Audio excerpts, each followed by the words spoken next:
প্রথম শিরোপা জয়ের স্বপ্ন ধূলিসাৎ করে দিল ফরচুন বরিশাল। টানা দ্বিতীয়বার তারা চ্যাম্পিয়ন হয়েছে, দুর্দান্ত পারফর্ম করেছে। কোথায় আসলে ম্যাচটা জিতে নিল, চিটাগংয়ের কাছ থেকে ছিনিয়ে নিল চ্যাম্পিয়নশিপটা, সে নিয়ে আমরা আলোচনা করতে চাই। আমাদের সাথে এই মুহূর্তে যুক্ত হচ্ছেন ক্রীড়া সাংবাদিক রেজানুজ্জামান রাজীব।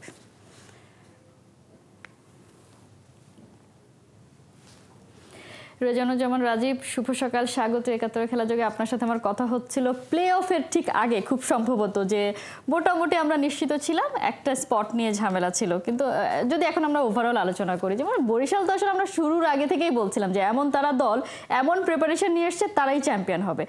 তারপরেও যদি আমরা চিন্তা করি যে ফাইনাল ম্যাচটা তো বেশ দুর্দান্ত হয়েছে, একটা রোমাঞ্চকর ম্যাচ হয়েছে, কোন জায়গাটায় আসলে বরিশাল ম্যাচটা জিতে নিল বলে আপনি মনে করছেন?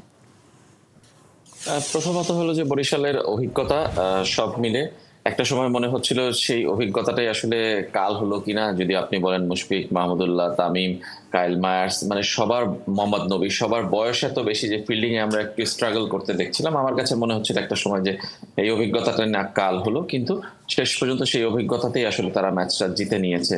অভিজ্ঞরা যে আসলে শেষ পর্যন্ত কার্যকরী হয় সেটা প্রমাণিত হয়েছে। আর যদি এক কথায় আমাকে জিজ্ঞেস করেন যে কালকের ফাইনালটা আসলে কোথায় ডিভাইডেড হয়েছে, চিটাগং যেভাবে স্টার্ট করেছিল তাদের আরো অন্তত পক্ষে 20-30 রান বেশি হওয়া উচিত ছিল। লাস্ট 4 ওভার আসলে ম্যাচটার মোড় ঘুরিয়ে দিয়েছে চিটাগং এর ইনিংসে। সেইখানে চিটাগং রান করতে না পারাটা, 193 রান করাটা আসলে, কিংবা 194 রানের টার্গেট দেওয়াটা আসলে আমার মনে হয় যে এরকম স্টার্টের পর এক ধরনের অপরাধ চিটাগং এর পয়েন্ট অফ ভিউ থেকে। কিন্তু বরিশালের জন্য আসলে সবচেয়ে বড় কৃতিত্ব সেই 4 ওভারে যে 31 রান হয়েছে, খুব সম্ভবত সেখানেই ম্যাচটা চিটাগং আসলে পিছিয়ে পড়েছে।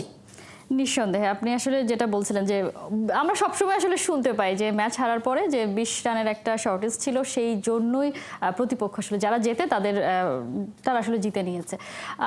ব্যাপারটা কি এইরকম যে ফাইনাল ম্যাচ একটু লো স্কোরিং এক্সপেক্টেড থাকে, বা উইকেটটা কেমন হবে সেটা বুঝতে না পারা, বা চিটং ভেবে নিয়েছে যে এত রান করেছি সেটা মনে হয় আমরা ডিফেন্ড করে ফেলতে পারবো, এই জায়গাটায় কি চিটং কোনো ভুল করেছে কিনা?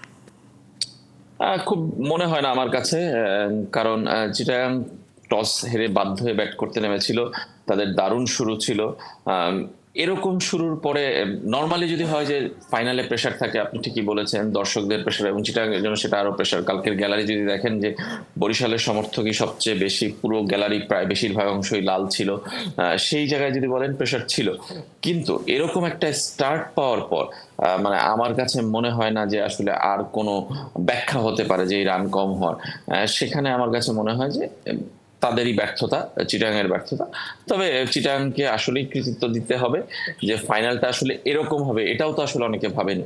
ভেবেছে বরিশালের জন্য এক পেশে ম্যাচ হবে। চিটাগাং এর যে শক্তি, যে সামর্থ্য, সেই তুলনায় ম্যাচটা খুবই খুবই আমার কাছে মনে হয়েছে কম্পিটিটিভ হয়েছে এবং এন্টারটেইনিং হয়েছে। মানুষ উপভোগ করেছে এবং বিপিএল এর ফাইনালের মতোই হয়েছে। তবে আবারও বলতে হবে যে আসলে চিটাগাং এর সামর্থ্যকেও কিন্তু আসলে বিবেচনায় রাখতে হবে। তারা দারুণ খেলেছে। নিঃসন্দেহে সেজন্যই তো তারা আসলে রানার্স আপ হতে পেরেছে। চিরং একটা মোটামুটি ডিসেন্ট একটা টোটাল দাঁড় করালো, তারপর যখন আসলে বরিশাল আসলো, বরিশালের স্টার্টিংটা আরও বেশি ফ্লাইং ছিল তাদের চেয়ে, বিশেষ করে তামিম ইকবালের সামহাও তার স্ট্যাট আসলে তাই বলে, ফাইনালে তিনি উঠলে এরকম মারমুখী হয়ে যায়। যেখানে তামিম কেন স্লো খেলেন সেটা নিয়ে অনেক বেশি আলোচনা হয়, কিন্তু ফাইনালের তামিম একটা অন্যরকম ভাইব দেয়। এ পর্যন্ত 3বার তিনি ফাইনাল খেলেছেন, তার স্ট্রাইক রেট 201 যদি ভুল না করে থাকে। সেই জায়গাটায় এরকম স্টার্ট, এবং হঠাৎ করে আবার চিরং সেই মোমেন্টামটাও নিয়ে যায়, শরীফুল টানা 2টো উইকেট নিয়ে যাওয়ার পরে। এরপরে আমরা বেশ কিছু ফিল্ডিং মিস দেখেছি, বা এফোর্টের আমরা কিছু অভাব দেখেছি। আপনার কাছেও কি সেটা চোখে লেগেছে কিনা? সেটা যে একবারে লাগেনি তা না, অবশ্যই, এবং সেটা নিয়ে আলোচনাও আছে। তাদের ফিল্ডিং সেট আপ, আপনি লাস্ট ওভারে যদি মনে করেন, নিশ্চয়ই মনে আছে যে তারা একটা ফিল্ডারকে বাধ্য হয়ে ভেতরে রাখতে হয়েছে তাদের স্লো ওভার রেটের কারণে। সেই সব জিনিস সবই আমার কাছে মনে হয়েছে কিছুটা খামখেয়ালিপনা, কিছুটা মানে আসলে কি বলবো, আসলে সময়ের কারণে হয়তো বা সিদ্ধান্ত নিতে না পারা, কিংবা আসলে তাদের সেই সামর্থ্য না থাকার কারণেই আসলে দেরি করতে হয়েছে নানা কারণে মোহাম্মদ মিথুনকে ক্যাপ্টেন্সির ক্ষেত্রে। আর তামিমের কথা পাশে রেখেই বলি যে শেষ অংশে আসলে রিশাদ হোসেন এই পুরো টুর্নামেন্টে নানাভাবে কিন্তু বরিশালকে সমর্থন করেছেন, সামর্থ্য প্রমাণ দেখিয়েছেন, সেটা বোলিং দিয়ে কিংবা ব্যাটিং এ স্পেশালি আমার কাছে মনে হয় যে রিশাদ আরো অনেক বেশি পরিপক্ক হয়েছেন। সেটা গতকাল তিনি প্রমাণ করেছেন আরো একবার। এবং রিশাদের ওই দুটো 6 2 ওভারে 19 এবং 20 নম্বর ওভারে সেটা কিন্তু আসলে পুরো ম্যাচেরই টার্নিং পয়েন্টও হতে পারে। আমার কাছে মনে হয় যে শরীফুল যেভাবে কামব্যাক করিয়েছিলেন চিটাগংকে, তারপর আর তামিম ইকবালের সম্পর্কে আসলে কিছু বলার নেই। তিনি একটা ক্যারেক্টার আমার কাছে মনে হয়। তার বয়স নিয়ে, তার ফিল্ডিং নিয়ে, তার ফিটনেস নিয়ে অনেক ধরনের প্রশ্ন থাকতে পারে, তার স্লো ব্যাটিং নিয়ে প্রশ্ন থাকতে পারে, কিন্তু তিনি একজন লিডার। আমার কাছে মনে হয় যে এই লিডারশিপ কোয়ালিটিটা আসলে খুব কম লোকেরই থাকে, সেটা তিনি প্রমাণ করেছেন। এবং ফাইনালের দিন সামনে থেকে যে নেতৃত্ব দিতে হয় সেটা তিনি আসলে তার ব্যাটিং দিয়ে দেখিয়েছেন। যখন 150, 60, 70 রান হচ্ছিল তখন কিন্তু চিন্তার ভাঁজ যে পড়েনি তার কপালে, সেটা কিন্তু নয়। সেখান থেকে তিনি আসলে কুল থেকেছেন এবং দলের সবাইকে শান্ত রাখার চেষ্টা করেছেন। আগের দিনও সেটাই তিনি বলেছেন যে ফাইনালে যে যত বেশি শান্ত থাকবে সেই ম্যাচ জেতার সম্ভাবনা এগিয়ে থাকবে, সেটা তিনি করেছেন। এবং ব্যাটিং এ নেমে সেটা তিনি প্রমাণ করেছেন সামনে থেকে। এবং তার ক্যারিয়ারের একটা এক ধরনের সমাপ্তি তো আমরা বলতেই পারি, সেটা ইন্টারন্যাশনাল ক্যারিয়ারের যেমন আনুষ্ঠানিকভাবে তাকে বিদায় দিল ক্রিকেট বোর্ড, বিপিএলও তিনি আগামী বছর খেলবেন কি খেলবেন না সেটা নিয়েও আমার যথেষ্ট প্রশ্ন আছে। তামিম যে ক্যারেক্টার, হঠাৎ করে তিনি হয়তো নাও বলে দিতে পারেন। সেই বিচারে আমার কাছে মনে হয় যে তামিমের জন্য এই বিপিএলটা স্মরণীয় এবং তামিমকে দেখার জন্য আসলে আমাদের জন্য স্মরণীয়। নিঃসন্দেহে এমন একজন প্লেয়ার বা যে সময়টা যে একটা ফেজ গেছে দেশের ক্রিকেটের, আমাদের যে একটা ব্যাচ ছিল, আমরা পঞ্চপাণ্ডবদের কথা আসলে বলি, সেখান থেকে তামিম ইকবালের যে পারফরমেন্স, তার লিডারশিপ সব কিছু আসলে আমরা সৌভাগ্যবান যে আমরা তাকে পারফর্ম করতে দেখেছি। তামিমকে নিয়ে যদি আলাদা করে বলি, আপনি আলোচনাটা শুরুই করে দিয়েছেন। তামিম ইকবালকে গতকাল আসলে প্রশ্ন করা হয়েছিল যে এমন ব্যাটিং যার, তিনি কি আরেকটু খেলতে পারতেন কিনা, কিন্তু তিনি বলেছেন যে তার সবসময় চাওয়া ছিল এমন একটা জায়গায় তিনি থামতে চান যেন লোকে বলে যে আরেকটু খেলতে পারতেন কিনা, মানে ক্যারিয়ারের পিকে থেকেই না বলে দেয়া ক্রিকেটটাকে। তার মানে আমরা তো এটাও বলতে পারি যে কোথায় থামতে হবে সেটাও খুব ভালো করে জানেন তামিম ইকবাল। সেটা খুব কম লোকই জানেন, বাংলাদেশে তো আরো কম লোকে জানেন এবং বাংলাদেশের অন্য সব সেক্টর মিলে আমার কাছে মনে হয় যে মানুষ জানে না যে আসলে কখন থামতে হবে। তামিম ইকবাল সেই ক্ষেত্রে একটা উদাহরণ। যেভাবে তিনি বলেছেন সেটা নিয়ে আমার প্রশ্ন আছে, সেটা হয়তো আমি খুব একটা ভালো লাগেনি। সেটা হয়তো আরেকটু আগে বলতে পারতেন, আর একটু সরাসরি বলতে পারতেন। কিন্তু অবশ্যই তামিম ইকবাল যে এখনো অপরিহার্য ছিলেন, বাংলাদেশ দলে খেলতে পারতেন, অনেকেই খেলছেন, সেইভাবে খেলতে পারতেন। তামিম ইকবাল সেই জায়গায় নিজেকে দূরে সরিয়ে রেখেছেন কিংবা না বলেছেন, সেটা আমার কাছে মনে হয় তামিম ইকবালের সেই কারেজটা আছে কিংবা সেই গার্ডসটা আছে, তিনি না বলে দিয়েছেন। এটা বাংলাদেশে খুব কম লোকই করতে পারেন সব সেক্টরে। তামিমকে আমি এই জন্য সত্যি ধন্যবাদ জানাই। এবং তামিম বাংলাদেশকে যেটা দিয়েছেন, তার ক্রিকেট ক্যারিয়ারে যত কিছু দিয়েছেন সেটা আসলে অবিশ্বাস্য। এবং আমার কাছে মনে হয় যে তামিম বাংলাদেশে অনেক অনেক দিন স্মরণীয় হয়ে থাকবেন তার কীর্তির জন্য, কৃতিত্বের জন্য, তার পারফরমেন্সের জন্য, তার লিডারশিপের জন্য। এবং তামিমকে আরো একটা কারণে আমার ভালো লাগে, সেটা হলো যে তিনি সবসময় যাই না, মানে অনেক সময় তার সত্য কথা তিনি সরাসরি বলেন। সেটা যে বিপিএল এর বিরুদ্ধে যেমন বলেন, ক্রিকেট বোর্ডের নানা অনিয়ম অন্যায়ের বিরুদ্ধে যেমন বলেন। নিশ্চয়ই বিপিএল এর গতবারের আগের বারের কথা মনে আছে, পিচ নিয়ে তিনি বলেছিলেন আরো কয়েক বছর আগে। এবারও তিনি বলেছেন অনেক কিছু নিয়ে। আমার কাছে এই জিনিসটা তামিমের অনেক ভালো লাগে। এবং তামিম ইকবালকে নিয়ে গতকাল মাহমুদুল্লাহ মুশফিক বলেছেন, মুশফিক তো বলেই দিয়েছেন যে বাংলাদেশের সর্বকালের সেরা ব্যাটসম্যান তিনি এখন পর্যন্ত। সেই জায়গাটায় এটা একটা বড় পাওয়া তার জন্য সতীর্থদের কাছ থেকে, এবং বাংলাদেশের সমর্থকরাও তাকে ভালোবাসেন। এবং কালকেও একটা কথা কিন্তু বলেছেন, এটাও আমাকে মনে হচ্ছে যে তামিম সবসময় যে সত্য কথা বলেন সেটার প্রমাণ, যে সাকিবিয়ান, তামিমিয়ান, মাশরাফিয়ান এইভাবে বিভক্ত করার কোনো কিছু নেই বাংলাদেশের ক্রিকেটকে। বাংলাদেশ আমরা, আমাদের বাংলাদেশি আমরা সবাই, এই বোধটা আসলে আমাদের সবার মধ্যে প্রথমে জাগ্রত হওয়া দরকার। রাজীব, আপনার মনে হয় মানে তামিম যে কথাটা বলেছেন সেটা আদৌ তামিমিয়ান যারা আছেন বা আমরা যাদের গায়ে আসলে ট্যাগ লাগিয়ে দিই বা বিভক্ত হয়ে গেছে আসলে ভক্তরা, তারা তার এই কথা শুনে এক হবেন? আমরা তো আসলে পুরো ক্রিকেটটাকেই বিভক্ত করে ফেলেছি একদম পলিটিক্সের মতো, যে যার মতাদর্শের বাইরে হলেই তাকে সাপোর্ট করছি না, বরং তার বিরোধিতা করছি। সেই জায়গাটা থেকে তো আসলে বেরিয়ে আসতে হবে, কারণ এখন নতুন একটা জেনারেশনের হাতে দেশের ক্রিকেট রান করবে। সেই জায়গায় যদি এই বিভক্তি থাকে তাহলে তো আসলে আমরা এগোনোর বদলে পেছাতে থাকবো। একদমই ঠিক কথা। এটা তো আর মানে হঠাৎ করে তামিম কালকে বলেছেন বলে যে এই ঘটনাটা বিভক্তটা আমার প্রকাশ্য হয়েছে তা তো না। বিভক্তিটা তো আসলে আরো অনেক দিন আগে থেকেই ছিল, এবং সেখানে যে তামিম জড়িয়ে ছিলেন না এমনও না। তামিমকে কেন্দ্র করেও তার সমর্থকরা যেমন তার পক্ষে বলেছেন, তামিমের বিরুদ্ধে কোনো কথা কেউ বলেছে মানে তাকে আক্রমণ করেছেন তারা। সেই সহজভাবে আসলে গ্রহণ করার মানসিকতাটা তো আসলে আমাদের কারণেই, সমালোচনা সহ্য করার সাহস তো আসলে আমাদের কারণেই। আমি আবারও বলছি যে ক্রিকেট তো একটা জীবনের একটা অংশ মাত্র। সেখানে তো অন্য সব সেক্টরে আমরা একই জিনিসই দেখতে পাই, তারই তো প্রতিফলন আমরা ক্রিকেটে দেখি।